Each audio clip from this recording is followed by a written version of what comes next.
በአማራ ክልል የኢኮኖሚ ክላስተር ተቋማት በክረምት ወራት ስራዎች ውጤታማ አፈጻጸም ለማስመዝገብ ተንቀሳቅሰዋል። የክረምት ወቅት የዝግጅት ምዕራፍ ብቻ ሳይሆን በእቅድ ላይ የተመሰረቱ ስራዎችን መሬት በማስነካት የማህበረሰቡን ችግሮች ለመቅረፍ የሚሰራባቸው እንዲሆኑ ለማስቻል የክላስተር ተቋማቱ በየዘርፋቸው ርብርብ አድርገዋል። በዚህም በከተሞች የኑሮ ውድነትን በመሰረታዊነት ሊቀርፉ የሚችሉ ተግባራት ተጠቃሽ ናቸው። በከተሞች አካባቢ ላይ ክረምቱን እንደ ረፍት ጊዜ የመጠቀም መጥፎ ባህል ይዘንበት የመጣንበት መንገድ አለ። እነዚህን ታሳቢ በማድረግ ክረምቱ የረፍት ጊዜ ብቻ ሳይሆን ወሳኝ የስራ ጊዜ በከተሞች መሆን እንዳለበት ዓላማ ያደረገ በተለይ በእነዚህ ተቋማት ወሳኝ የስራ ጊዜ ማድረግ እንደሚገባ ቀደም ሲልም በተናጠል እንደ ተቋም እስከ ታችኛው መዋቅር በተግባባነው መሰረት የኑሮ ውድነትን ለመቀነስ የሸማቹንና አቅራቢውን የሚያገናኝ የገበያ ማዕከል በመገንባት ረገድ አብዛኞቹ ከተሞች ላይ በጥሩ ሁኔታ ነው ሄደው ኮምቦልቻ ተጠናቆ ስራ ጀምረዋል። የገበያ ማዕከል ውስጥ በተጨባጭ ያየነው ለማህበረሰቡ ከሚቀርቡት የኑሮ ውድነትን ለማቃለል ከሚቀርቡ ለሸማቾች ከሚቀርቡ ምርቶች ውስጥ እስከ 20% ድረስ በቅናሽ ሲሸጥ ገበያ ማዕከል ውስጥ አይተናል ማለት ነው። በኢንዱስትሪና ኢንቨስትመንት ዘርፍም የኢንቨስትመንት ፕሮጀክቶችን የመሰረተ ልማትና ሌሎች ጥያቄዎች በመፍታት ስራ ማስጀመርና ስራ ያልጀመሩ ወደ ምርት እንዲገቡ ለማስቻል ትኩረት ተሰጥቷል። በኢንዱስትሪና ኢንቨስትመንት ሴክተር የፕሮጀክቶች ክትትልና ድጋፍ በማድረግ የቆሙትን ወደ ስራ በማስገባት በኩል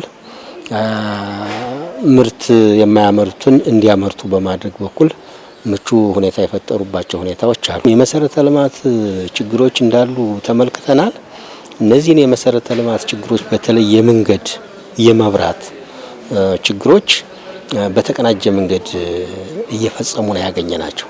ለምሳሌ ሰሜን ጎንደር ወደ ኢንዱስትሪ መንደር የሚዘረጋ የመብራት መስመር ዝርጋታ ነበር። እሱ 100% ተጠናቋል።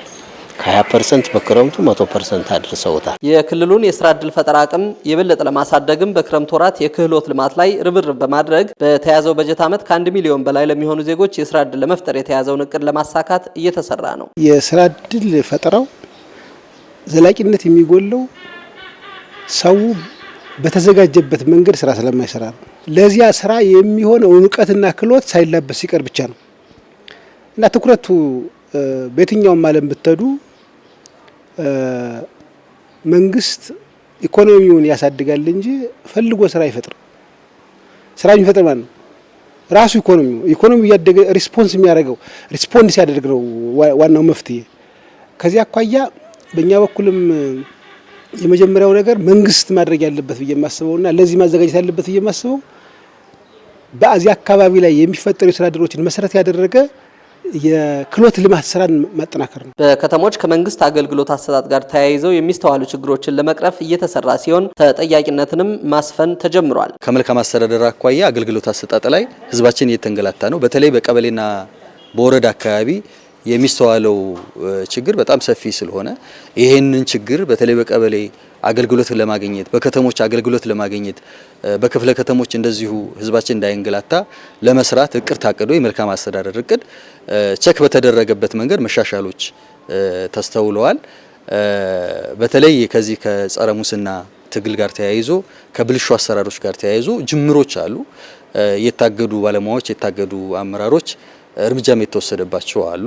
እነዚህን በዚህ ድጋፍ ክትትል ያገኘነው ውጤት ነው ብለን ነው የምንወስደው። በቀጣይ ወራት በዞንና በሪጂዮፖሊታን እንዲሁም በአነስተኛ ከተሞች የሚገኙ የመንግስት ተቋማትን ለአገልግሎት ምቹ የማድረግና የኑሮ ውድነትን ለመከላከል ህገወጥ ነጋዴዎችን የመቆጣጠር ስራ ትኩረት እንደሚያሻው ተመላክቷል።